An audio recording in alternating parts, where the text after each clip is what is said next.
Ruturaj கைக்வாடோட captaincy ரொம்ப நல்லா தான் இருந்துச்சு. நல்லா பவுலிங் வந்து மாத்தி கொடுத்தாரு. ஸ்பின்னர்ஸ்க்கு நல்ல இது கொடுத்தாரு. கார்த்திக் சர்மா வந்து அவரோட மெய்டன் IPL 50 நல்லா பதிச்சாரு. மும்பை இந்தியன்ஸ் மாதிரி கடப்பார டீமுக்கு அகைன்ஸ்டா 50 அடிக்கிறது பெரிய விஷயம் தான்.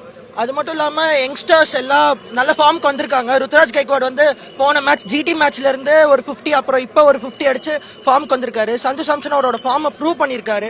இந்த மேட்ச் அவருக்கு சரியா படல, பட் இருந்தாலும் அவரோட ஃபார்ம் ப்ரூவ் பண்ணிருக்காரு. ஸோ CSKவோட ஓப்பனிங் ஸ்லாட் ரொம்ப நல்லா இருக்கு. மற்ற டீம்ஸ்ல வந்து குறை சொல்ற விஷயம் என்னன்னா CSKக்கு ஓப்பனிங் ரொம்ப வீக்கா இருக்குன்னு தான். ஆனா இப்ப CSKவோட ஓப்பனிங் வந்து ஒரு பெட்டரான ஸ்பாட்டுக்கு வந்திருக்கு. ஸோ கார்த்திக் சர்மா மற்ற யங்ஸ்டர்ஸ் மாதிரி பிளேயர்ஸ்க்கும் நிறைய சான்சஸ் கொடுக்குறாங்க. ஸோ CSK இந்த வாட்டி பிளே ஆஃப் வரும். என்ன ரன் ரேட் இன்னும் கொஞ்சம் அதிகமா மெயின்டைன் பண்ணா கண்டிப்பா பிளே ஆஃப் வரும். தேங்க்யூ. CSK நான் வீழ்வே என்று நினைத்தாயோ பார்த்தல ஸ்பீனிஷ் பறந்து வந்து நம்ம ஜெயிச்சோம். இனிமே நம்ம தொடர்ந்து ஜெயிச்சத வாய்ப்பு இருக்கு. இனிமே ஒரு மேட்ச் தோத்தாலும் நம்ம சாவு பண்ணி தான் அடிக்க வேண்டியதான்.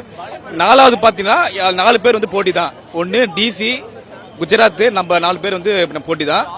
இப்ப இந்த மேட்ச் வந்து எல்லாமே வந்து பர்ஃபெக்ட் தான். 100% பங்களிப்பு எல்லாமே சூப்பர் தான். சஞ்சு சாம்சன் மட்டும் ஆடல. நிறைய பேர் சொல்லுவாங்க சஞ்சு சாம்சன் ஆடலாம் மேட்ச் தோத்துருவானு. இப்ப வந்து ருத்ராஜ் கைக்வாட் வந்து கேப்டன் ப்ரூவ் பண்ணிட்டாரு. அவர் இல்லாட்டி நான் வின் பண்ணி கொடுப்பேன். கேப்டன் பேர் காப்பாத்து வின் பண்ணி கொடுத்துட்டாருண்ணா. 6 ஸ்டார் இந்த வாட்டி பிளே ஆஃப் வந்து போறது கன்ஃபார்ம் தான். ஏன்னா ஃபர்ஸ்ட் ஓவர்ல இருந்தே இந்த மேட்ச் தெரிஞ்சிருச்சு இது வந்து வின்னிங்ல தான் போகுது, டுவர்ட்ஸ் வின்னிங் தான். சஞ்சு சாம்சன் அண்ட் ருத்ராஜ் கைக்வாட் இப்போ ஒரு கொஞ்சம் கம்பேக் கொடுத்துட்டு இருக்காரு. சஞ்சு சாம்சன் நல்லாவே இருக்காரு. அவர் மேல தான் ஃபுல் நம்பிக்கை. ஸோ தோனி கொஞ்சம் ஓய்வு எடுக்கட்டும், சஞ்சு சாம்சன் அந்த இடத்துல கீப்பிங் பண்ணட்டும், நல்லாவே இருக்கும். ஜெயிச்சது வந்து ரொம்ப நல்லா இருக்கு ப்ரோ. வின்னிங் காம்பினேஷன் அப்படியே எடுத்துட்டு போனா கண்டிப்பா வந்து பிளே ஆஃப் போய் அடுத்து ஃபைனல் போக சான்ஸ் இருக்கு. RCB அப்படியே தோக்க அடிச்சு ஃபைனல் போனா நல்லா இருக்கும். ஸோ அதான் ஃபீல் பண்றேன். பட் இதே வின்னிங் காம்பினேஷன் இப்படியே கண்டினியூ பண்ணி எக்ஸ்ட்ரா சான்ஸ் கொடுத்து ஸோ ருத்ராஜ் கைக்வாடுமே வந்து நல்லா பர்ஃபார்ம் பண்ணானா நல்லா இருக்கும் ப்ரோ. மேட்ச் நல்லா தான் இருந்துச்சு. என்ன கொஞ்சம் ஸ்லோவா போன மாதிரி இருந்துச்சு. இன்னும் கொஞ்சம் ஃபாஸ்டா முடிச்சுன்னா ரன் ரேட்டும் கொஞ்சம் ஃபாஸ்டா இருக்கும். அதான் நினைக்கிறேன். ஓப்பனிங் பார்ட்னர்ஷிப் இன்னும் கொஞ்சம் பில்ட் பண்ணணும்.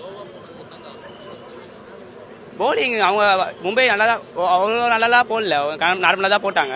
இவங்க கொஞ்சம் பேட்டிங் ஸ்லோ பண்ணிட்டாங்க. நல்ல ஒரு மிடில் ஓவரில் கொஞ்சம் ஸ்லோவாக தான் ஆடினாங்க. அவங்க இன்னும் கொஞ்சம் ஃபாஸ்ட்டாக முடிச்சுனா ஒரு 16 ஓவர் அந்த மாதிரியே முடிச்சிருந்தா கொஞ்சம் நல்லா ரன் ரேட்டும் கொஞ்சம் அதிகமாகவே இருக்கும் எனக்கு தெரிஞ்சு. மேட்ச் வந்துட்டு ஓகே தான். லோ ஸ்கோருமே வந்துட்டு பார்த்தீங்கன்னா கடைசி வரைக்கும் சிங்கிள் மேக் பண்ணியே வந்துட்டு விளாண்டுக்கிட்டு இருந்தாங்க. அது கடைசி வரைக்கும் போராக தான் இருந்துச்சு. கடைசி வரைக்கும் போராக தான் போய்கிட்டு இருந்துச்சு. லாஸ்ட்டு வந்துட்டு கடைசி வரைக்கும் தான் வந்துட்டு போய்கிட்டே இருந்துச்சு மேட்ச். சிங்கிள் மேக் பண்ணியே விளாண்டுக்கிட்டு இருந்தாங்க. அதான் வந்து அவங்க வந்து ஃபர்ஸ்ட் ஒரு 6 ஓவர்லேயே வந்து 60 ரன் அடிச்சிட்டாங்க. 6 ஓவர்லேயே 60 ரன் அடிச்சிட்டாங்க. அதுக்கப்புறம் அவங்க ப்ரெஷர் வந்துட்டு பெரிய அளவுக்கு இல்லை. அதனால சிங்கிள் மேக் பண்ணியே விளாண்டு கடைசி வரைக்கும் கொண்டு போய் வச்சுட்டாங்க.